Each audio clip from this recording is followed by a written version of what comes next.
Where do I start with my life? Where do we start, Nancy? Where do I start? Where were you born? I was born Newberry and Taylor, In Chicago? Taylor Street, in Chicago, right, in Chicago. And at that time, the influenza was highly like our COVID? target. Yeah, What year were you born? I was born April 10th, 1918. Hmm. I don't know what time. My mother never said it. And we came from a very, very poor family. And my father rarely worked. We were on relief all the time, most of the time of our life. And I had a rough life. Where did your parents come from? My father came from Italy. My mother came from Italy. My mother was born in Bugnara, Abruzzi. And my father, I can't remember where he was born, but in Italy. And he was a stowaway. But he got caught. And on the ship, he had to do his work to pay his voyage.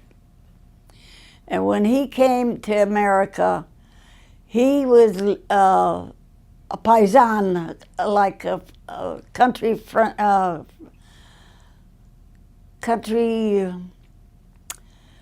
general acquaintance, all right? And at the time, my mother was sent from Italy from another man, and he wanted to marry her. She sent a picture, but when she arrived and he saw her, he didn't want to marry her no more because she was a redhead and she was full of freckles, and he refused to marry her. I had met this man, and his name was Joe. And my stepmother had taken me to his relative, and he was there. And he told my stepmother, he says, in Italian, chi è sta viola? Who is this little girl? And she answered in Italian, she would have been your daughter. And he was very surprised. In the meantime, my father was visiting my mother's uncle, and he says, I'll marry her. Worst thing that she could ever done. And they got married. I don't even know the date that they got married. They never talked about their lives. Never.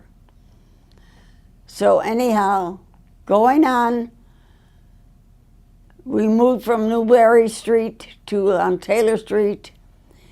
And I remember when my brother was, not my first brother, second brother was born,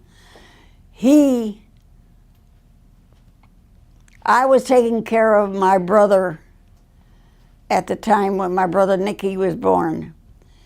And I was a little girl. What could I have been, about 4 years old, 5 years old? And so that was that on that part. But my father was a mean man, beat up on my mother all the time. And he never worked, but my mother was a bully, went to work in a laundry factory. And he used to go and pick her up, got her check, and spend it. My mother never spoke a word of English. So I was always beside her when I came back from school or whatever it is. and scrubbed the clothes of the kids. Then we moved on from Newberry to Morgan Street.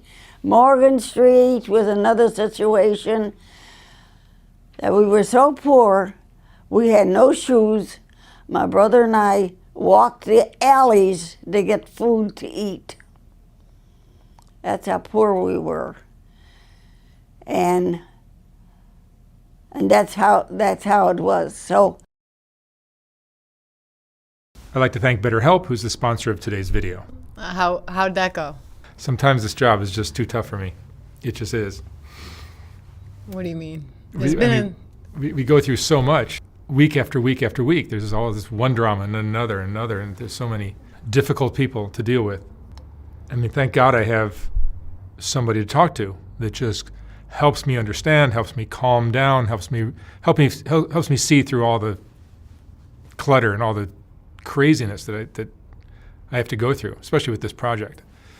And that's where BetterHelp, who's sponsoring this video, is so helpful. It's just like, you can call this guy from anywhere. You can call him from your car, from work. I can go in the office, shut the door. I can do it at home. I can do it anywhere.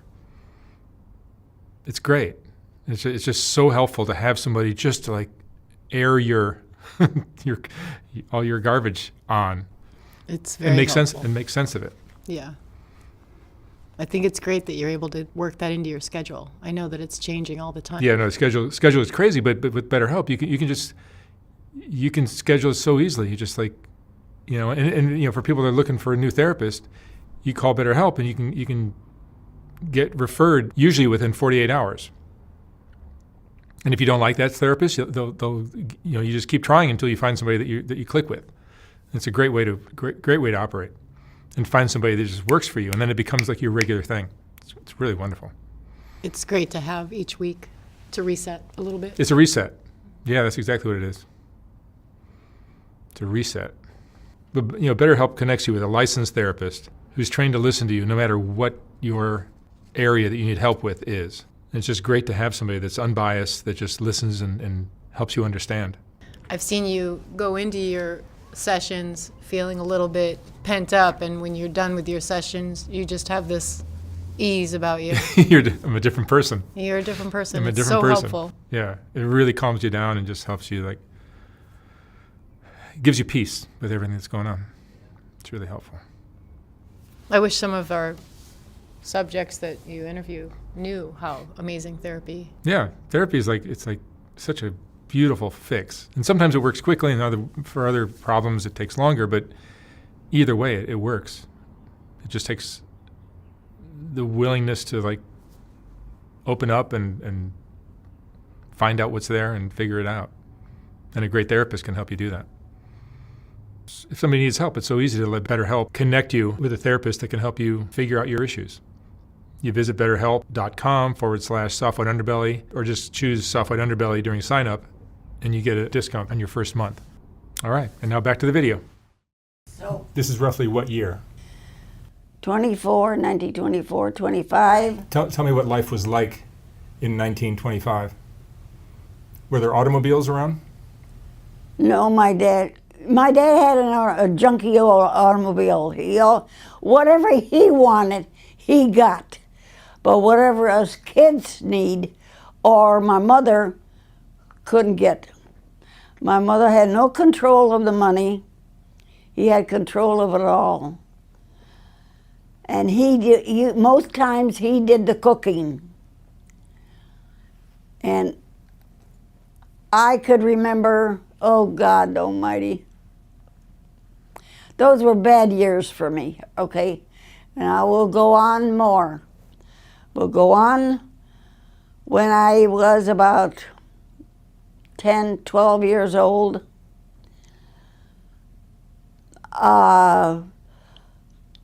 my sister had got run over, and my brother and I, we were too scared to come home because we knew that he was going to kill us. He was always with a gun, always with a gun. And so anyhow, him and I never got home. We slept on the steps of the apartment that we lived in. That's how scared we were. I was supposed to watch Anna, which was with the one that got run over.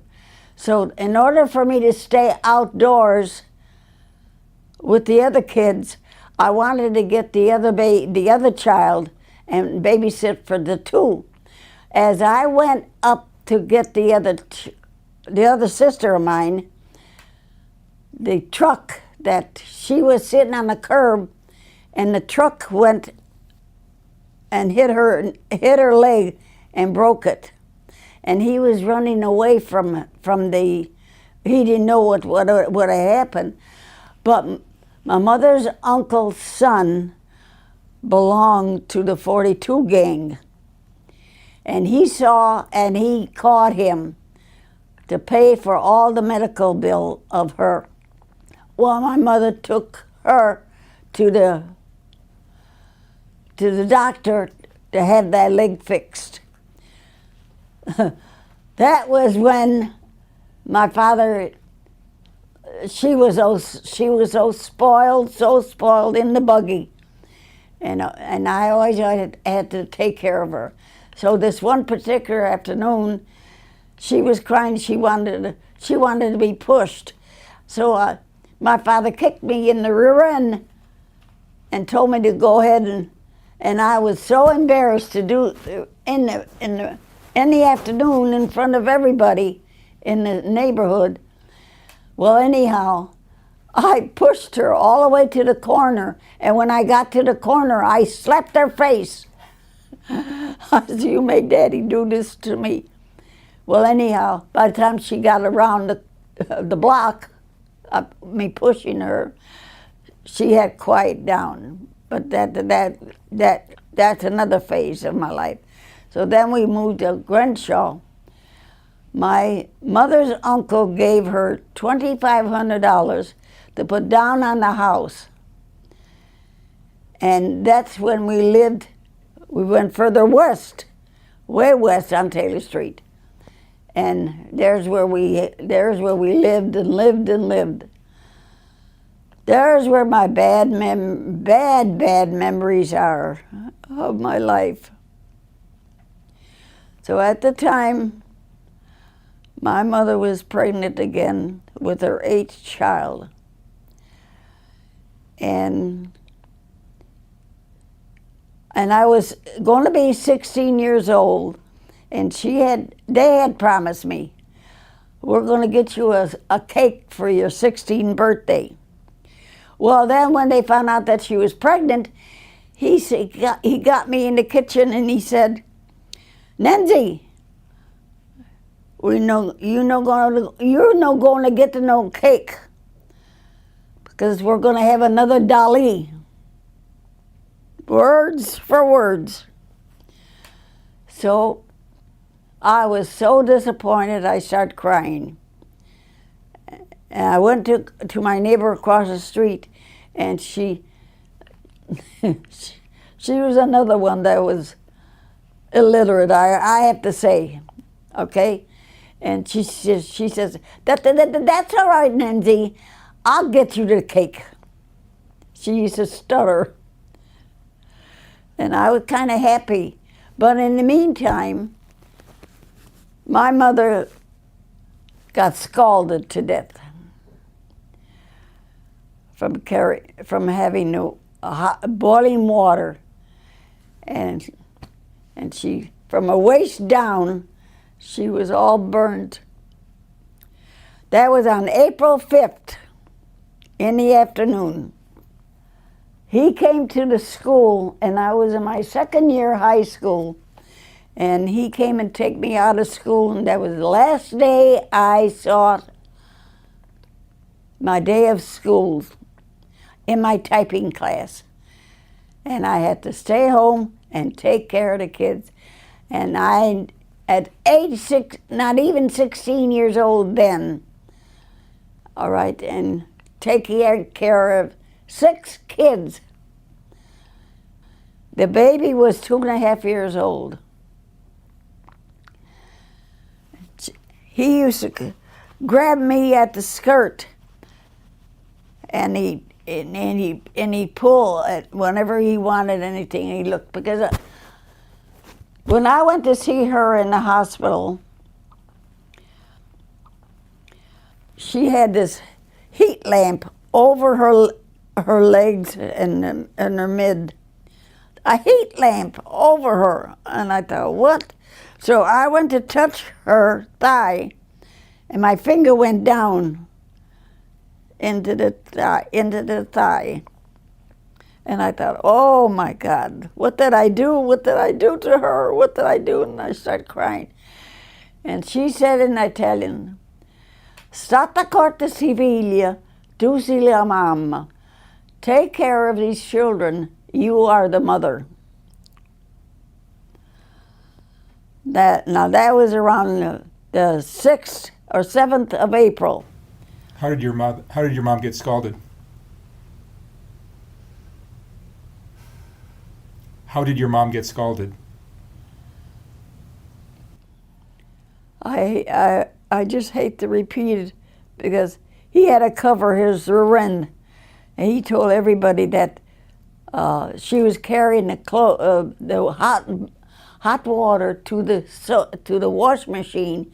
We had an old time wash machine, and we had no hot water tank, no hot water.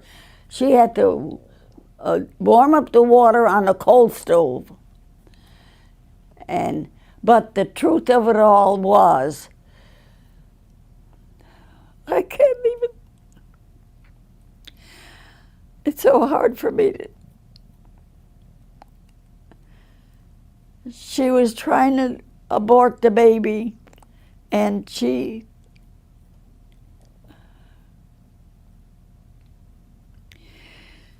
was sitting on a chair, on the edge of the chair, and she slipped right into the boiling water on the floor. She screamed so loud. My father was in the garage fixing up his junk. All right. And he came and he found her in the water. And right away they took her to Cook County Hospital, and there's where she was, and there's where she died, April 10th at 12 o'clock.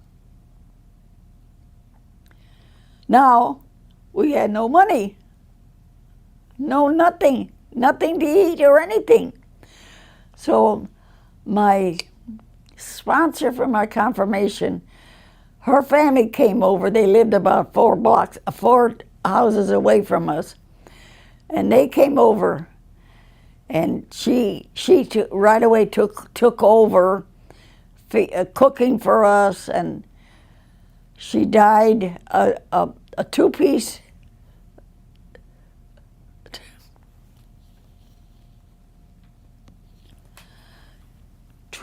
dress in black for me, because I couldn't have none. So her father went begging throughout the street, down the 3 blocks, and I don't know how much money they got, but she had a very, very poor casket, poor funeral. So in my dream, my mother was saying, I got no shoes on my feet, in my dream. So when the undertaker came, because the casket was in the house at them days, there was a flower in the front of the house, the front of the doorway, to let the people know there's a casket in that house. And my godmother, I have to say, her parents came over, and he was the one that went begging for the money for her funeral. All right. So when the undertaker came over that day, and I told him about my dream, the day of the funeral, he had a box under his arm, and I knew that it was a shoebox at the time. Sure enough, she didn't have no shoes on her feet. I lifted up her dress, whatever, I can't even remember the dress. She had no underclothes at all on her. So the last minute, they had to shuffle and find a pair of pants and a slip to put in the casket for her. And that's how we buried her. All right. So that was it. Now, I was so skinny at the time. Now, I was 16 years old. So skinny, and I was always going to the municipal tuberculosis clinic because I was a borderline of TB. So that's my life. So when the nurse came to visit for me, my father was sitting in the sun. I was in the living room on my hands and knees scrubbing the floor. And the nurse said, "Mr. Palucci, what are you doing? Your daughter belongs in the sun. You belong." And he threw that nurse out of the house. I wasn't able to go to the clinic anymore. In the meantime, when I was with the clinic, they put me into a tuberculosis sanitarium because I was the borderline of it. And this was during the school, summer school, no school days, okay? He couldn't stand me being over there without watching the kids that he took and he signed me out. So I couldn't stay in the, so there I am again watching all those kids doing their laundry. It was mostly really the three little ones, the two girls and the boy. The others were older, so they had to shift on their own, more or less. But another story I got, my brothers were in the garage with him fixing this junk, and he asked my brother Nicky for a tool. My brother didn't bring him the tool that he wanted, and he threw the scissors at him and hit him in the back. And luckily that the scissors didn't point at him, that the scissors hit him.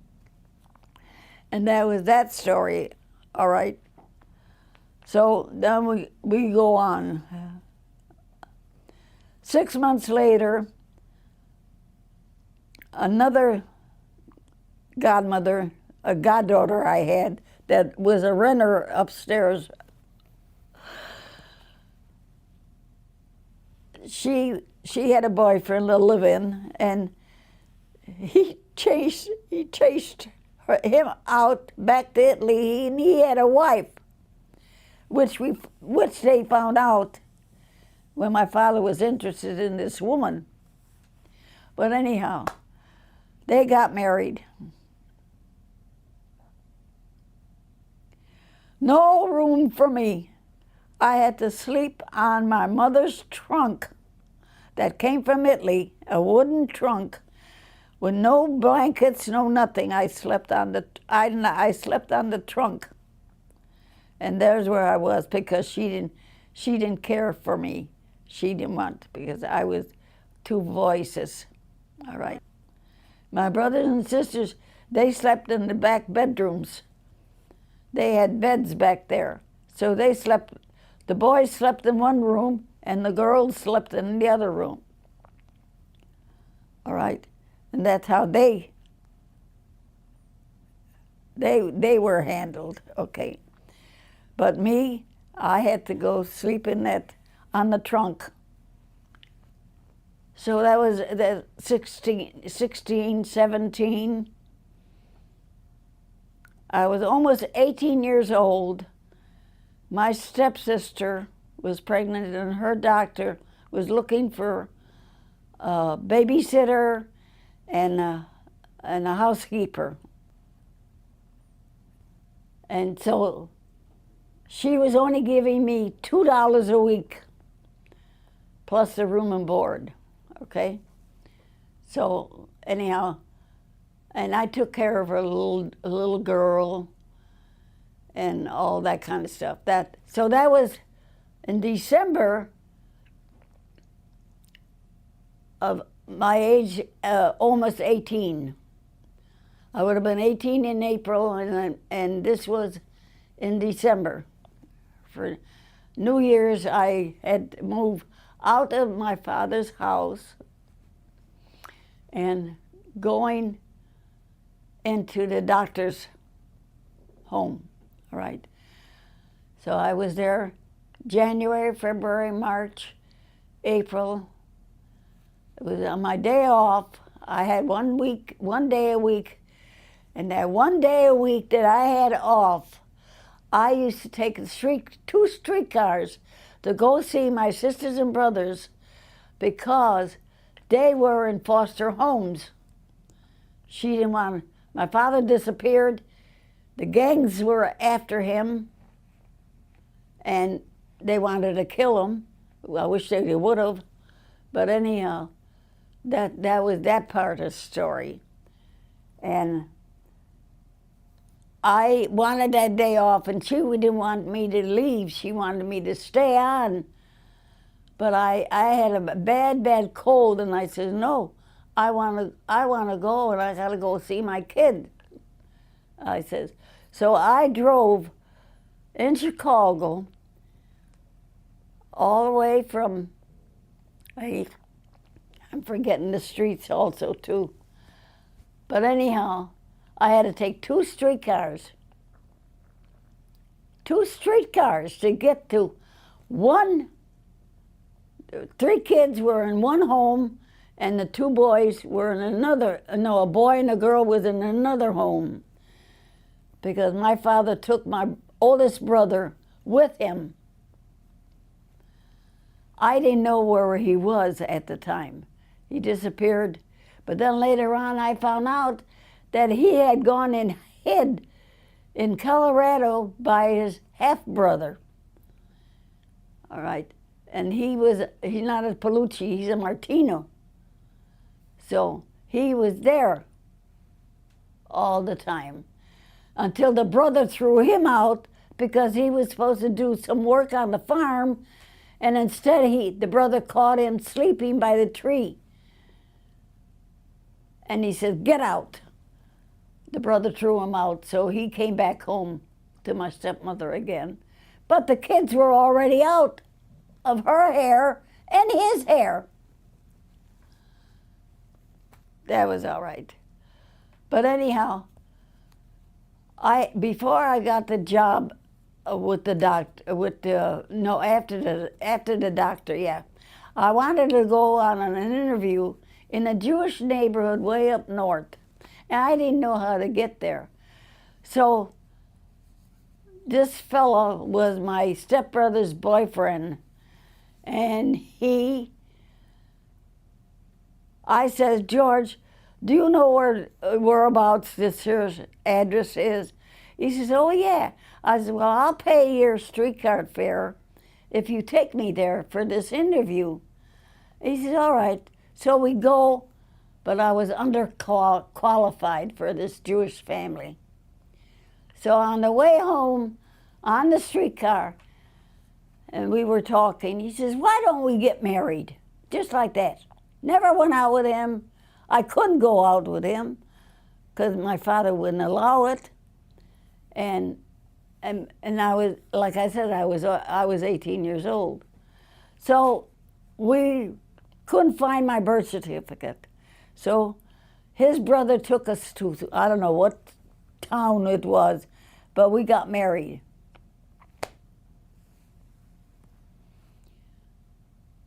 So we only stayed 1 week with his brother, and his brother threw us out. All right. So we rented this 2 rooms for $5 a month. When we went to bed that night, the window came up and slammed down. And he went to check, and there was nobody there. The window was locked.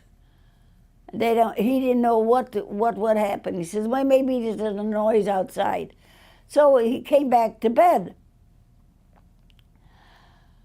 Just as we were falling asleep again, the window came up and slammed down. And he went all around the room, there was only 2 rooms, checked it out. He said, I don't know what's over here, but I'm not going to stay. He got scared. We went into the park, and there's where we slept that night, into the park. Peanut Park. Peanut Park, near Pompey Church. And there's where we slept. So then I had the thought, I said, no, I'm going to go by my father. That's my father's house. All right? And there's where I belong. So I went to my father, I said, I want the 2 rooms in the back. And he had that as his coal shed. He used to dump coal in those 2 rooms. Well, anyhow, he said, no, I'm not kind of giving you the rooms, the 2 rooms. I said, why? Carmel don't want you. My first stepmother didn't want me. I said, Carmel didn't want me. I said, why? This is Mama's house. Why? Who is Carmel? Carmel is only your wife. I said, I want those rooms and I don't care what you say. So there I am, sweeping coal dust from the walls and everything. And that's what I did. And that's how for heat, we used to go down on Wacker Street, drive underneath, and look for wooden boxes, cardboard boxes, to get heat in those 2 rooms in the dead of winter. And that's how we did. Finally, then we had to go on relief because we had nothing to eat. And my father lived upstairs, never once invited us or gave us a piece of bread, never. So anyhow, we went on relief, and they wanted to know if I pay rent. I said, yeah. How much? $5. And to whom? Well, they found on the record that he was on relief too. So he thought he was going to get extra $5 plus the relief money. But instead, they took $5 off of his relief money and included my $5 to his role. Well, he got angry at me because of that. I said, I can't help it. I said, we got to eat. We got to eat. And at that time, he only made 50 cents a day. That's all he made. Well, anyhow, that's another story. Well, find out that he used to beat me up all the time. Oh, no matter if I said a wrong thing, he'd beat me up. He'd always hit me, always hit me. And my father didn't do nothing about it. Nothing about it. Nobody helped. I had no relatives, no cousins, no aunts, no uncles, no relatives at all. So I didn't know what to do, so I had to stick with him. So then I had my first daughter. God was good to me. That gave me enough milk. I fed her for 18 months on my breast. And that was it. So that part. But I'm going on and on with my stories. But how I got rid of him, he beat me up and made me black and blue, half of my body here. And we had saved war bonds. The war was out then. And we had saved a $20 war bond. I took the $20 war bond, and my stepsister's husband's cousin was a lawyer. And I went to him, and I told him that I wanted a divorce and all that. And he looked at me, he says, "Did he do that to you?" I says, "Yes. He beat me up last night, and this is what That's what he says, I'll fix the SOB. I'll get a subpoena out right now for him. He's got to get out of the apartment, and you and your daughter go into the apartment, and don't let him in the house anymore. Pack his clothes and out. So when he got the subpoena, he had to get out. I packed his clothes, and that's how I got back in the apartment. Well, my sister, the youngest sister, and my father came over. Big help. So my sister says, I'm not going to leave Nancy alone. He's going to come here, and I know he's going to kill her. He's going to kill her. I know it. So she stayed with me. 13 years she lived with me. Slowly, I grew up. I picked up my pieces. I found jobs here and there. I told my daughter after many years later that I was a popcorn girl at Wrigley Field. I used to sell popcorn back of the counter. $1 an hour. So anyhow, I did that for that year. They never called me back anymore. I worked for a casket company that make caskets for that. I used to wrap the handles of the caskets. I used to wrap them and they shipped them. I worked there 2 years while he didn't work. Bad life I had. All right, I struggled with my daughter. I raised her in the Catholic school. I did the best I could with my children. And finally,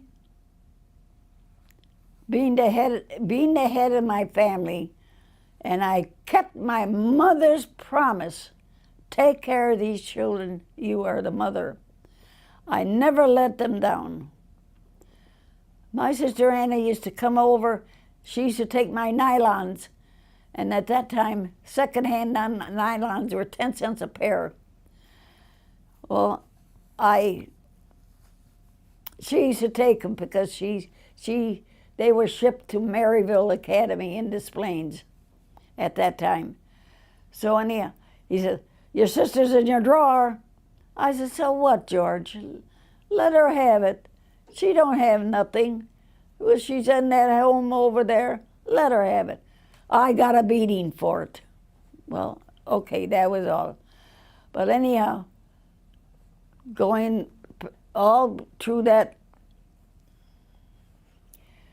finally, my brother, the war broke out, and one of my brothers was in Germany.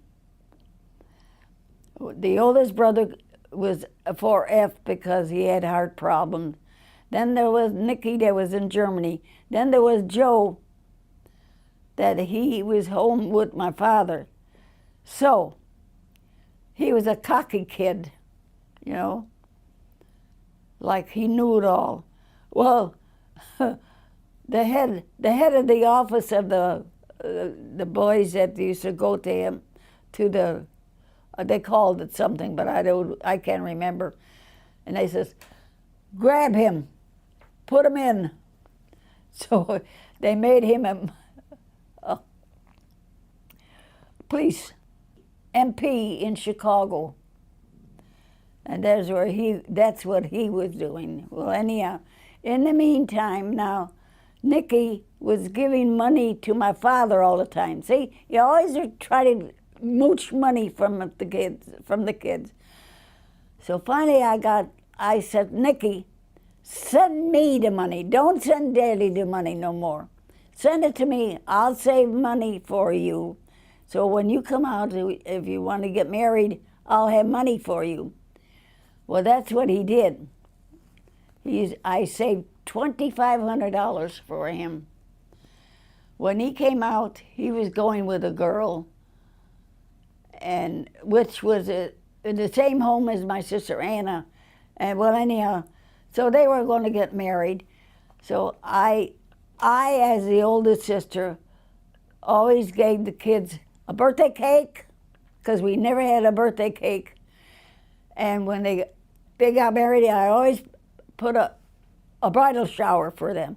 So I was pinning the wedding bell above the gift table, and in walks in this young man with a big box.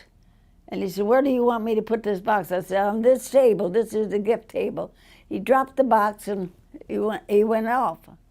That was the first time I ever had eyes on my husband. He wound up being my second husband. The best man that I ever knew. I was the happiest when that happened. He was a womanizer. He was a drinker. And he was smoking. So he asked me, a month later, he asked me for a date. I was afraid to go with him, but I said, well, it's a night out, so I'll go. So he says, where would you want to go? I said, the Chicago Theater and see Nat King Cole. So we went to Nat King Cole and see Nat King Cole. Coming out, instead of taking me out to eat, he takes me to the tavern on Madison Street, where all the bums and the whores and everything were there. What would you want to drink? A Coke, and he have his beer. He take me to another one. What do you want? 7-Up, and he have his beer. Well, by the time we got home, he sat on a chair. My daughter got up. She had a bruise on her knee, and I was taking care of. And here he was, going this way and going that way, and I'm pulling him up. I thought, what am I going to do with this drunk? So I got a rag with a cold water, and I splashed it in his face. And I said, now get up and get out. Get out of this house. I said, and don't let that door hit you in the ass. I thought I got rid of him. The next day was Sunday. I hear a knock, and I didn't know who in the heck it was. I opened the door, and it was him. I said, Carmen, are you back? Didn't answer. He came in, and I said, now you're going to get an ultimatum. That's it. Either you take it or out you go. And he, listen, I don't want smoking, I don't want the drinking, I don't want nothing. He didn't say he was going to do it, he's not going to do it. It's all he did was kept following me all the time. Now, he was a truck driver. His boyfriend, his drinking boyfriend, came up to my house. He said, what did you do to Carmi? I said, what do you mean what I did to Carmi? Well, he don't come to the tavern no more, and he don't drink, and what did you do? Did you make a fatura on him? A fatura in Italian, meaning some kind of a host that I give over him. I didn't make no fatura on him.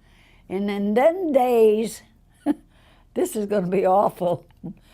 In them days, if a girl wanted a boy or a man or whatever she wanted and she was after,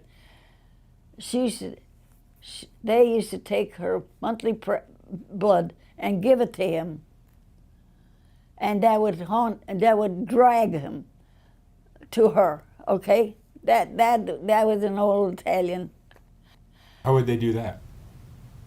She would take her blood that she had from a monthly, and she'd feed it to him without him knowing. No, the man, the fellow does not know what she's doing. Like in his food?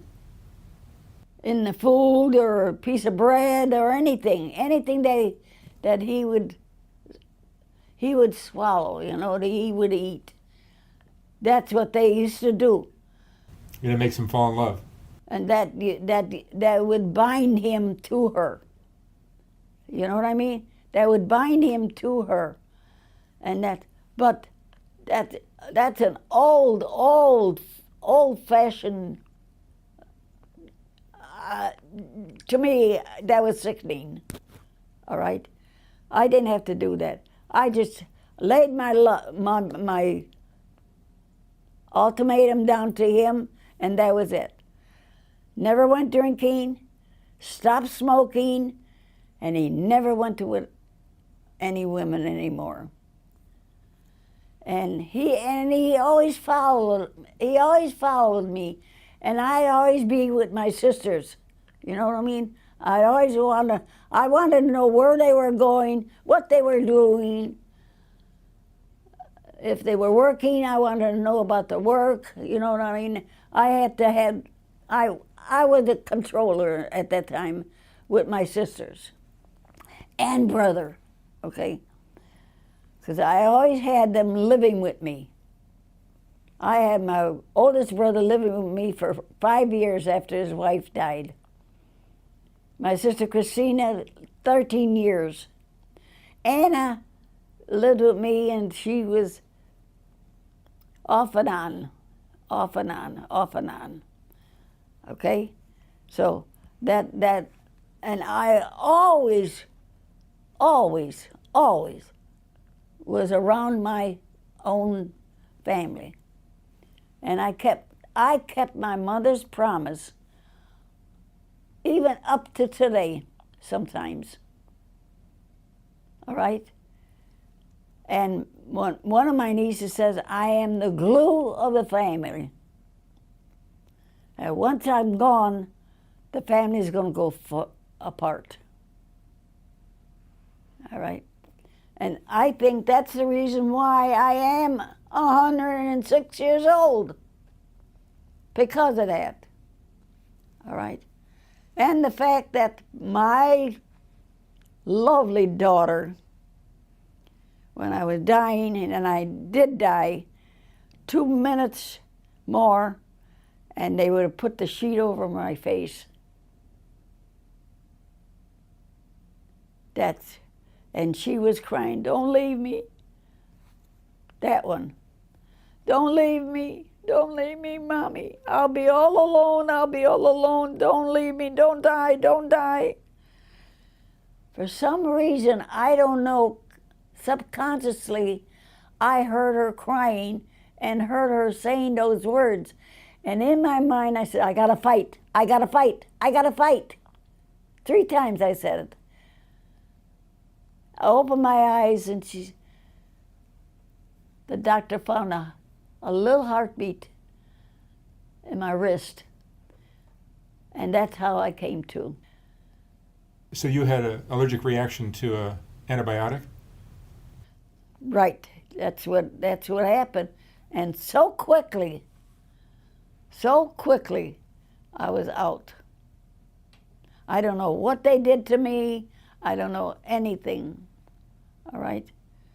And that was it. I lived 22 years in Las Vegas after my husband died. And my husband died at age 80, and I was 80 also. Somewhere in this story, World War II happened. Oh, World War II. I was with that's another big thing in my life. Tell me about World War II. I was married to my first husband. I don't think I had my daughter yet. I was ironing, and I had the radio on, and over the radio, war broke out. And I started crying because I had 3 brothers, and I knew that they were going to go in the war. All right? And I started crying. That was a big thing in my life. Now, the next thing I forgot to tell you, my story, was during my divorce, my husband, George, I'm going to say George, came and crying, dropped the divorce. I won't hit you no more, and blah, blah, this, blah, blah, that. And I thought, wait a minute. What am I doing here? Divorcing him while he's going to war? When he could go to war and I could get his allotment and some money to live on his daughter and me, you know what I mean? So I said, I'll tell you what, I'll make you a bargain. You go for your examination. If you go to war, I'll drop the divorce. But if you come back with a red mark on your hand, the divorce is going. So he agreed on that. So he went for his physical, because they give you a thorough physical during the wartime. He came back and I looked at his hand. He had a red mark on his hand. I said, well, George, I'm sorry. The divorce is going through. And later on then I found out he was temporarily insanity.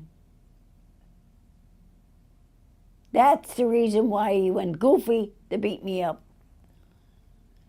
And at one time I was hanging from a window on the second floor, and my daughter was about 4 years old at the time, and she saw him beating me up and everything, and I'm hanging on from the window, and she went and bit him in the rear end. And when he went to grab her from the bite, I escaped from the window. And that's how I got away from him. Otherwise, I would have been dead then. Yeah, that was at that time. But my good life started when I met my second husband. When I met my second husband, I was the happiest woman. He was so good to me. I could have done anything I want. No matter what I did for my sisters and brothers, he agreed. He never, never, never beat me. What was the relationship like between your oldest daughter and your second husband? Wonderful. I was going with a Polish man at the time. And she came up to me, and if you marry Eddie, I'm going to run away from home. She said, I want you to marry Carmi, she said to me. I said, you don't tell me who to marry. At that time, she was Angela. You don't tell me who to marry, Angela. I said, I marry who I want to marry. Well, in the meantime, the Polish fellow didn't know that I had been married and had a daughter. I shielded her all the time. And we were getting closer and closer to marriage. And when he found out that I was married before and with a daughter, he broke off. That's when Carmi came in fully into the picture then. And that, wonderful. In fact, I got pregnant with his first, Carmine is the second child I got pregnant with him. And she said to me, I want Daddy to adopt me because you're having the baby, and that's a Rossi, and I'm a Khalees. And she said, and I don't want that. I want to be a Rossi.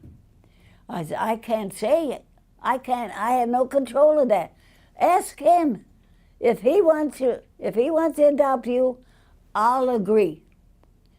So he came home, and she told him that she wanted to be adopted by him. He said, all right, is that what you want? You want me to adopt you? Okay, I'll adopt you.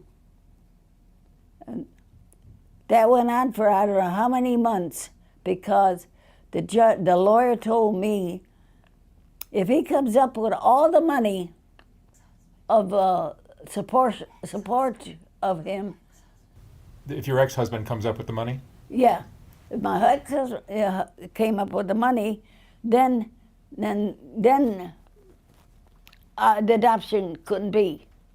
All right. So anyhow, when it came time to be adopted,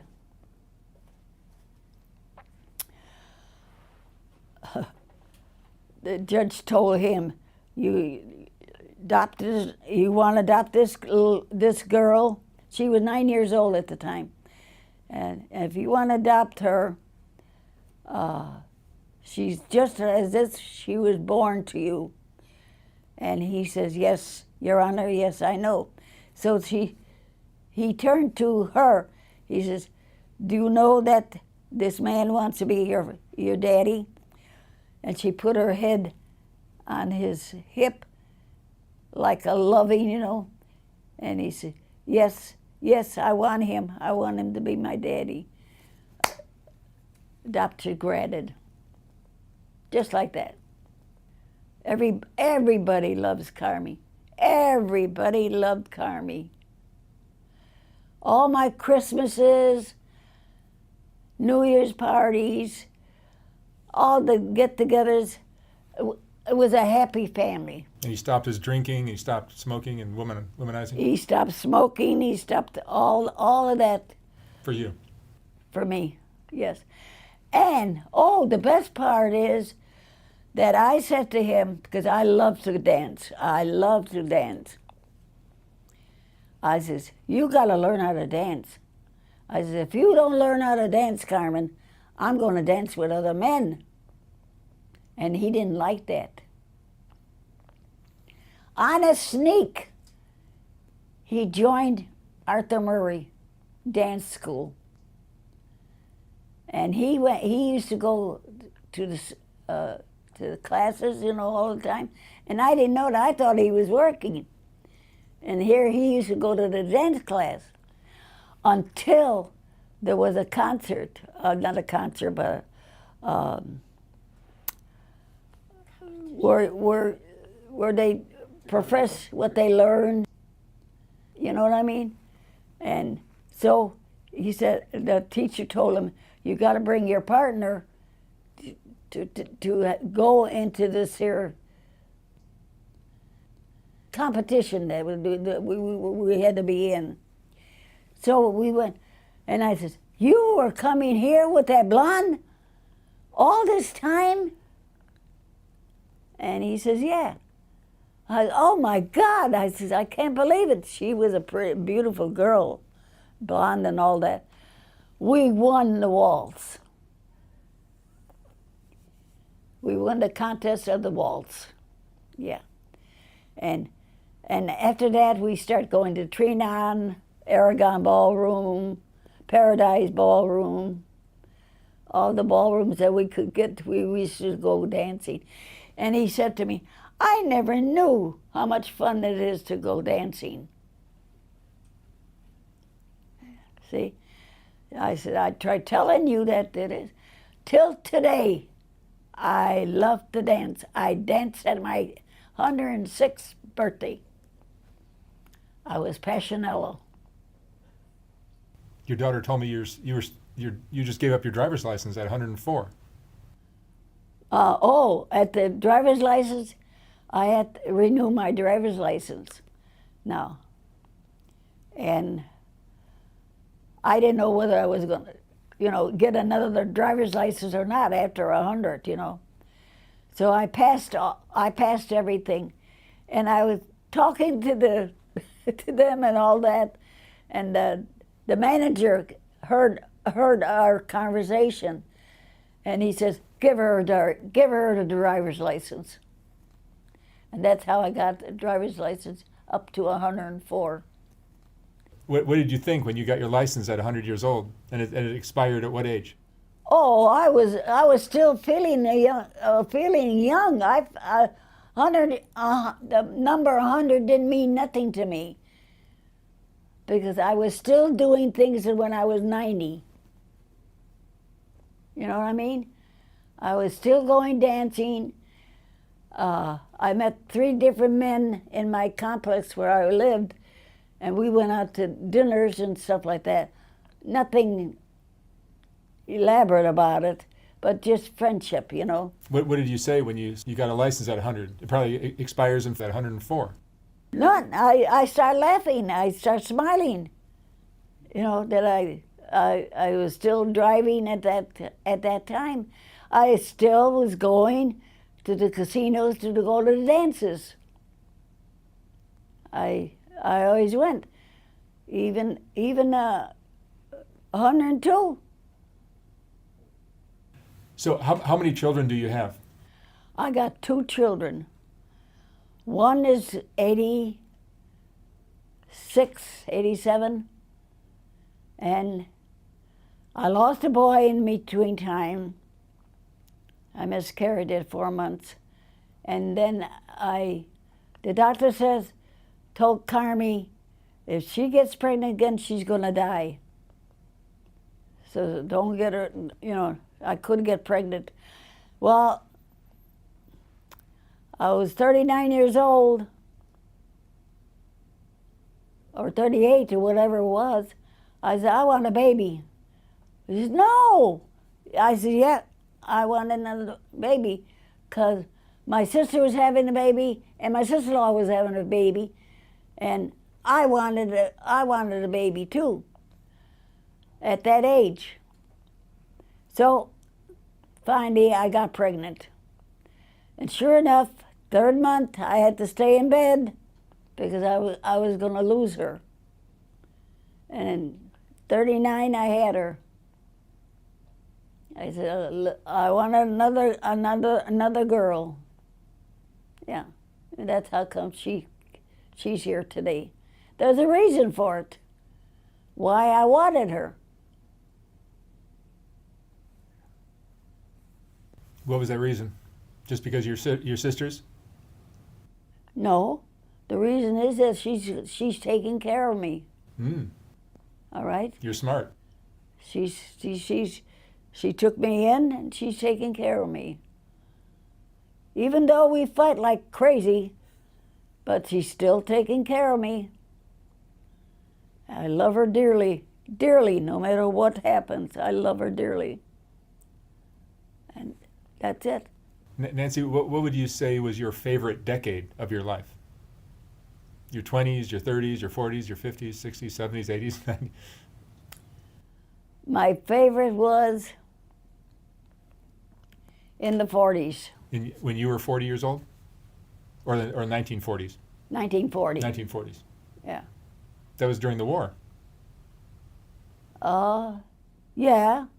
Oh, I got to tell you the best during the war. My brother Nicky was in Germany guarding the wall in Germany. Okay. The Berlin Wall. And he wrote a letter to my father that he wanted a package. So my father, naturally, he's not going to do nothing. He's not going to spend any money on the kids. So he comes to me, hey, Nancy, I got this letter from your brother and blah, blah, this and blah, blah, that. I said, Daddy, I don't have no money. What am I going to do? I'm barely living with my daughter and I, you know. So I went to my brother. My brother Jimmy was, at that time, he belonged with the Moonshine Gang. So, and I knew that he had a lot of money. And I said, Jimmy, your brother wants a box. I said, I don't have it. So he took $50. He said, here, buy whatever you want for Nicky. Okay. So I went out and I bought a bottle of whiskey, a loaf of Italian bread, hard salami, hard sausage, super sod. I think that was about it. So now, it was all right for the super sod, the salami, and the hard sausage. But how am I going to get this whiskey to him? I didn't know how I was going to get the whiskey to him. So I got a bright idea. I took the Italian bread, I took all the guts out of the Italian bread, and I stuck the bottle of whiskey into the Italian bread. Wrapped it all up even with the guts of the bread. I figured they could eat it, you know what I mean? So I wrapped it all up. I made a nice, the box was about so big, all right? And I sent it to him. A month later, my father gets a letter from my brother. And those letters were all censored, you know, at the war. And it's all he says to my father, "What a party we had with his buddies." And that's all I knew, that they had a big party. So that made me happy, you know, to make him happy. Do you have any regrets in your life? If I got any regrets in my life, yes, I do have a lot of regrets. I have some regrets. Yes, I do have regrets. I have regrets. I wish I wasn't as generous as I was. You were too nice to people? Right. As I was. You were too nice to people? I was too good to people. Whatever they wanted. One brother needed $1,000 because he was short $1,000 of money on down payment on our house, and I lent him the money. Another brother, he used to buy junks, fix them up, sell them to make extra money. So when he ran out of money, he always came, "Mom, I need $600. I need $500." And he used to give me back the money. You know what I mean? And whatever they needed, they were out of job, were out of work. I used to bring grocery bags full of groceries for them to eat. I did that for them. I gave them, I took my mother's words too serious. I'm the oldest of 7 children, and the other 6 are gone, and I'm still here. I'm the oldest, and I'm still here. Really? Has life gotten easier or more difficult in the last 100 years? Well, they were difficult at sometimes, and sometimes they were good. They were good. But I always managed to be up, always up, you know what I mean? Parties, I used to arrange picnics, I used to, always with the family, always doing things happy with the family, you know? Whatever the kids wanted, I used to make sure that they used to get it, or they have it, or whatever it is. And the weddings, they always asked me to arrange things for them, to do things for them, you know, and all that kind of stuff. And I was too giving, too much giving. And now that I'm all alone, there's nobody around. Nobody around but just that one daughter, all right? My other daughter's in Vegas, and she could never do what my Carmine does. Never, never. Right? So here I am up until now. But I'm still up. I still want to dance. I still want parties. I want people around me. You know? And I taught my daughter how to make raviolis. I taught her how to do make gavadils, which is, gavadils in Italian is gnocchi. All right, and I try to teach the kids how to save money.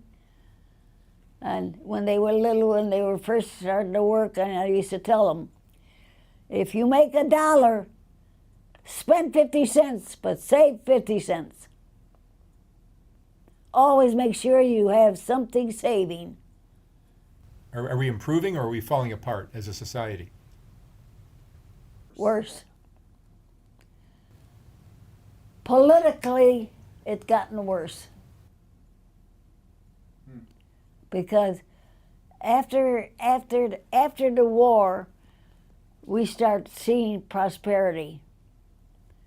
People were buying homes more, living better more, and how could I put it? People were saving during the Depression was bad. The Depression was very bad that we had, okay? And we lived through it. We lived through it, yeah. So, but my life was better after I was married to Carmi. What advice would you give to a young person today? I still didn't make out. What advice would you give to a young person today? What advice I give to a young person?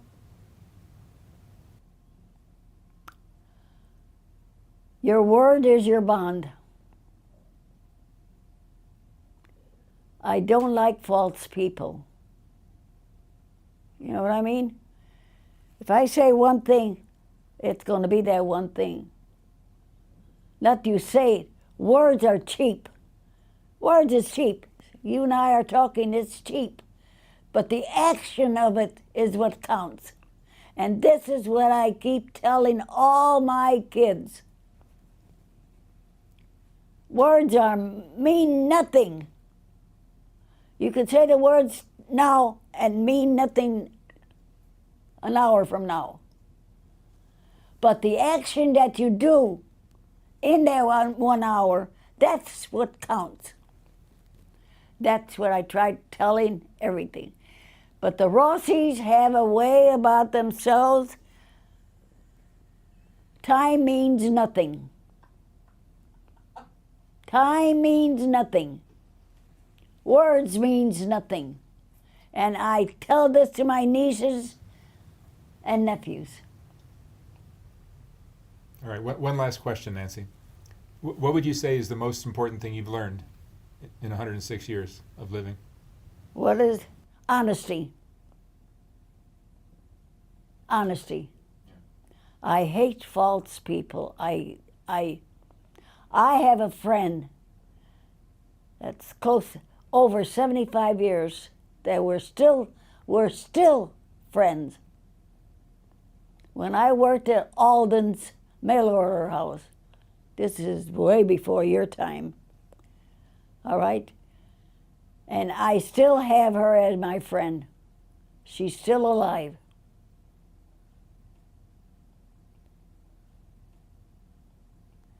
I had another friend that was very, very close,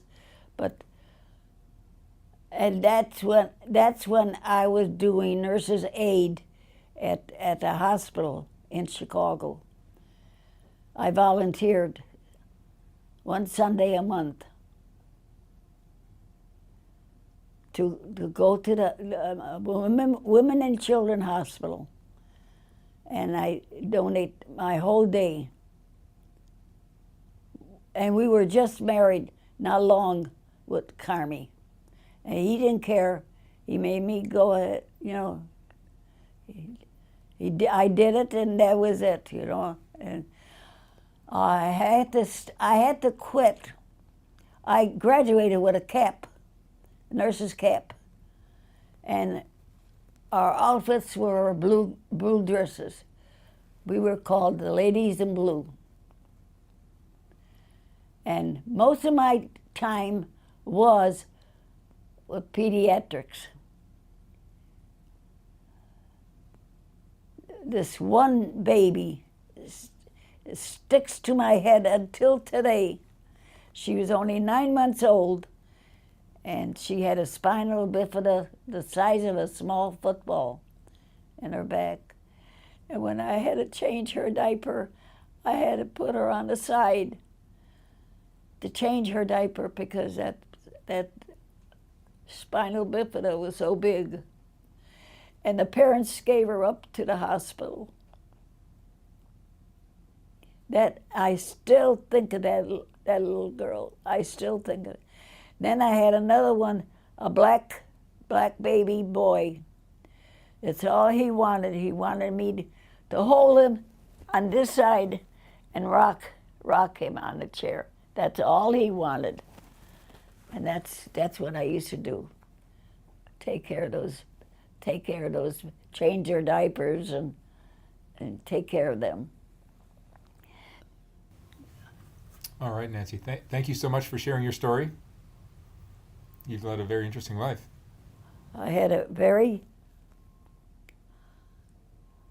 I don't know if you call it colorful,